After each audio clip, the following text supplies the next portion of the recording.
Can I do a throwback? Emotions. Go. Oh, with Destiny's Child. I ain't know nobody keep it. That was the jam, though. It was, though. I was having feelings I didn't even know I had. When I was 11. Exactly. Missing somebody I ain't never had, honey.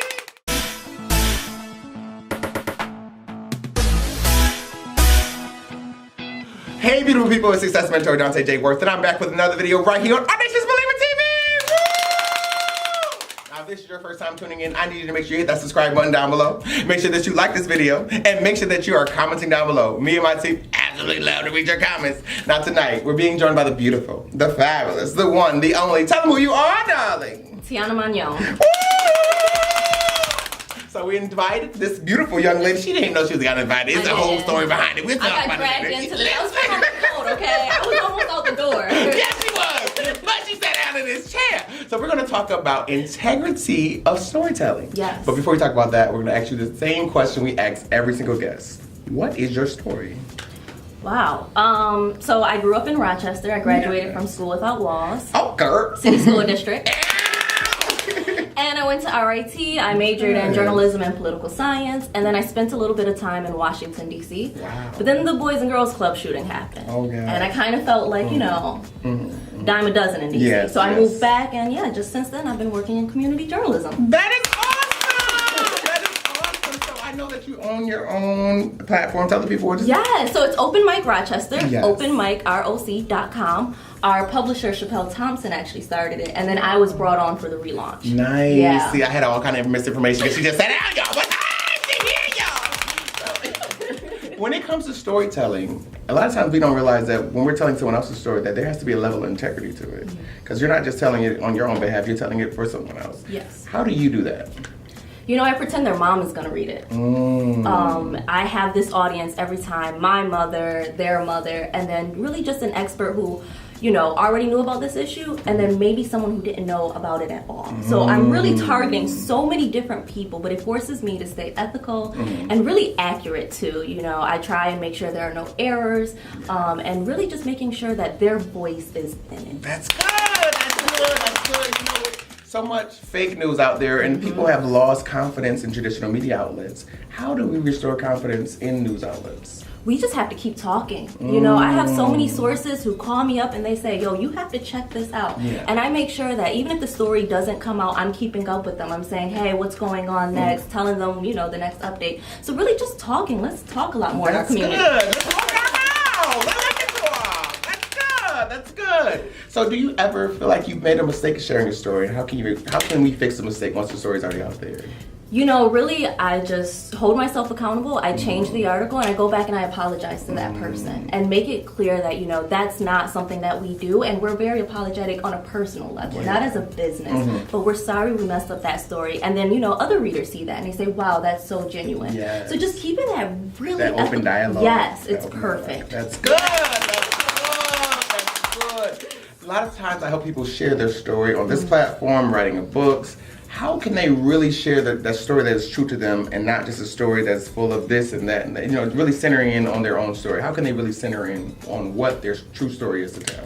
You know, my favorite thing is to journal, actually. My mentor in college got me into it, and it changes your life when someone else isn't going to read what you write. You are so much more authentic. That's true. And so I would say just journal, and you'll find that voice within. Oh, that's good. You feel a good journal, honey.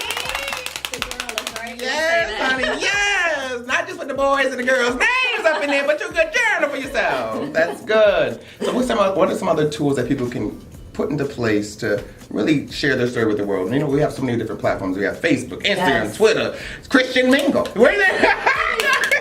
Insane, but these platforms work. Yes. If you can get your story viral or even just posting it in the right groups, Yeah. you don't even have to get your friends to like it. There are groups of journalists who are already interested in those beats. That's good. So you just join those Facebook groups, those Twitter lists, and you can actually connect with someone who wants to tell your story. That's and then good. you just go ahead. Yeah, that's good. That's good. So what is the story that you hope that the world will remember about you when you're gone?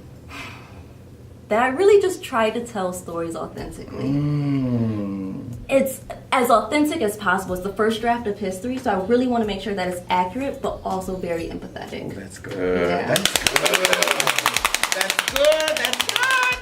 So for someone who has that fear, you know, a lot of times we have mental blocks about Yes. sharing our story because they feel like somebody's going to say, gotcha, or they're going to say, they're catching you in your truth. What advice do you have for them? Get a village. You get those strong people around you who surround you with love and who just, you know, there's always going to be negativity in the world. You cannot avoid it. It doesn't matter how beautiful your story is. That's true. So it's so much better to keep people around you who are going to push you back up. Oh, that's so good! That's good. So are you ready for rapid fire questions? Not really. Yes, you are. Favorite book? Wow, Song of Solomon. Ooh, that's good. That's good. Favorite Beyonce song from the 4 album? Oh my God! Favorite Beyonce song, honey? You know what?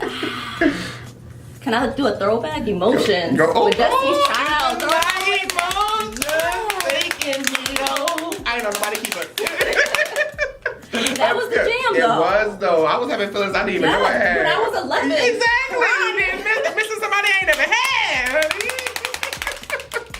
OMG. Okay, what do you feel like your purpose is? I think I was here to tell stories.